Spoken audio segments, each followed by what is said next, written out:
And next up, ladies and gentlemen, we have something really exciting for you tonight. Coming back to YouTube for the first time in a while, we have Jacob Van Amberg walking in. Yeah, there he is. Hello, thank you. Oh my God, hold the applause. Yes, thank you. Jacob, how does it feel to be back at YouTube? Oh, it feels great. You know, I stopped because I did that one video and it was so big, it blew up. I mean, I had trouble just shopping at the grocery store, Jimmy, and now I'm back and I'm feeling better than ever. And boy, do I have a video in store for you. And what brings you back? Oh, what brings me back? Well, I'm glad you asked.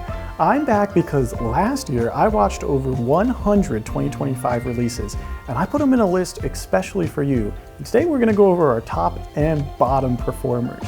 Sounds great. Let's see what you got for us. Stop. I know. Stop it. Please.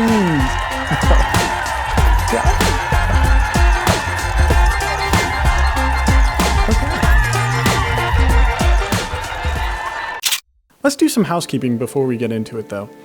There's a lot of movies that I couldn't see 2025. Couldn't see yet is the key word. I really do plan on watching these, but as far as the top 100 list, I wasn't able to see them yet, and I decided to film the video because it was eating me alive not to film yet. And secondly, this is just my opinion. It's probably trash, or maybe it's all right, but if you like it, please let me know. Put in the comments how much you love and appreciate me. And if you didn't like it, please do not comment because that will tear me down and it will make me feel awful. And I really can't. I don't think I could cope with it, to be quite honest with you. Before we get into my top 5, let's just go over a couple honorable mentions. My first honorable mention is Jake Kelly and Sentimental Value. They are 2 movies that came out by separate creators, but they both explore a common theme that when you put your dreams and your ambitions and your wants before anything else, that you'll slowly become an unrecognizable monster that everybody hates. And that turned out really well. And it was a great movie, and you should definitely watch. Definitely something to inner reflect on. My next honorable mention is Frankenstein. I love the guy, and this one was no exception. It was great. The cinematography, Jacob Elordi. The acting, Jacob Elordi. The set design, Jacob Elordi. And the guy who played Frankenstein did fantastic. Truly just a standout movie this year. I can't believe it came out of Netflix. They're usually pushing the corporate slop, so they really had a strong year. And lastly, Superman. The Gun did a jam. He did great. David Cornsweet, great. The bald guy who plays Lex Luthor, fantastic. The whole movie was such hope core and it made me feel good. And as a comic book fan, they did a great job with Superman. I'm super excited to see where it goes. And I'm excited to see Supergirl this year. And I wonder if it's going to hold up. I'm sure it will. Superman really was kind of a proof of concept that I think that James Gunn can really direct the DC universe. So, top 5. Ooh. All right, well, let's start with the 5th spot. Imagine if you and your broke boyfriend morphed into one. That's right. Together. Now, this movie really explores the idea that Dave Franco cannot be trusted. I mean, it was great though. I loved it. It was really spooky and really well shot. Something that I feel like was missing in my top 5 was whether or not the movie made me feel disgusted and intrigued at the same time. And this one does the job. In our number 4th slot, one battle after another. And one anxiety attack after another. This one was great. Anxiety on wheels. And I mean that because we were in a car like 90% of the movie. But it worked. It was a lot of fun. Great car chases. I mean, Tiana Taylor, Leonardo DiCaprio, Paul Thomas Anderson, they were at the top of their game. And you should definitely check this one out. In our number 3 slot, we have a deep cut. All right, something I haven't seen a lot of people mention, and that's The Ballad of Waylace Island. This was a British comedy about a guy who wins the lottery and invites his favorite artist to come to perform just for him. Or in other words, what I would do if I had $1 million and Taylor Swift was available. This movie had a lot of charm. It was funny. It was cute. It was heartfelt. And the reason it takes my number 3 spot is because there wasn't really much I would change about it. When I watched it, it felt like everything just kind of landed correctly. In our number 2 spot, we have The Emotional Damage of Hamnet. I cried so hard during this movie, I don't even think I remember what the plot was.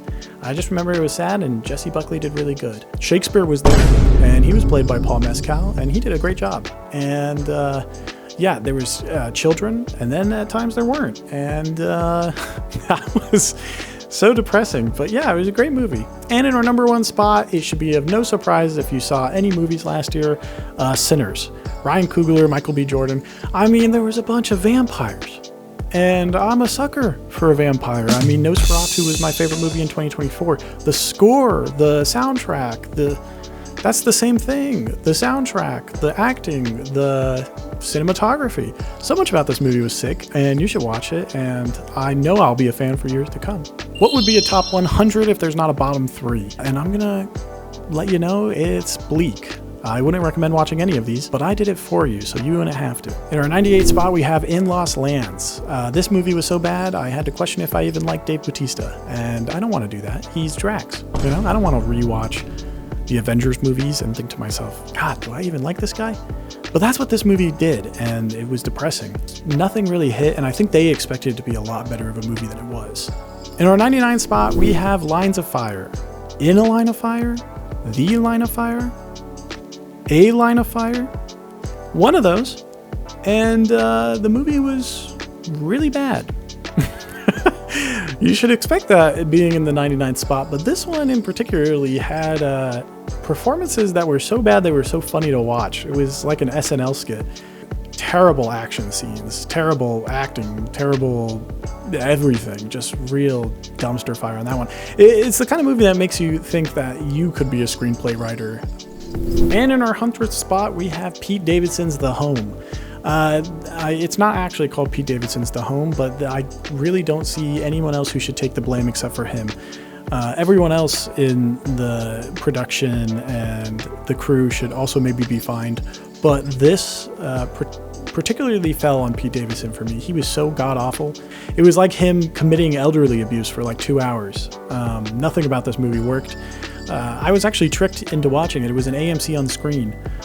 And I don't think I've seen AMC on screen since, so thank you for that, Pete.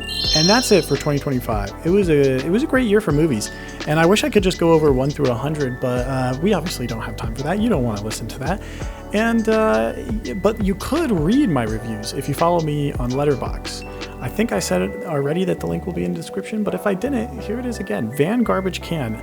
I post lots of movie reviews. I'm sure your favorite movie I've seen or reviewed, and if I haven't, I'm planning on getting to it. So yeah, just, get the word out. Thank you for watching. This was awesome, and I love you. Mean it.